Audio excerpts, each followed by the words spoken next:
মুসা আলাইহিস সালাতু ওয়াস সালামকে আল্লাহ সুবহানাহু ওয়া তাআলা কোথায় জুতা খুলতে নির্দেশ দিয়েছিলেন?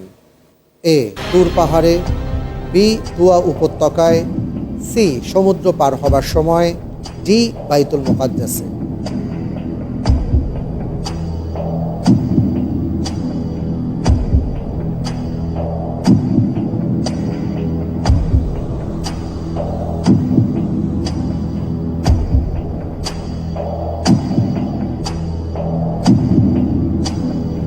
আলহামদুলিল্লাহ, এই প্রশ্নের উত্তর হিসেবে বেছে নিচ্ছি বি, তুয়া উপত্যকা। বি তুয়া উপত্যকায় লক করে দিব, জি। ফ্রিজ করে দেওয়া হোক। বি তুয়া উপত্যকায় আপনি যে উত্তরটি দিয়েছেন,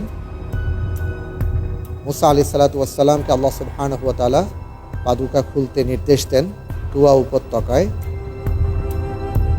আপনার উত্তরটি সঠিক হয়েছে।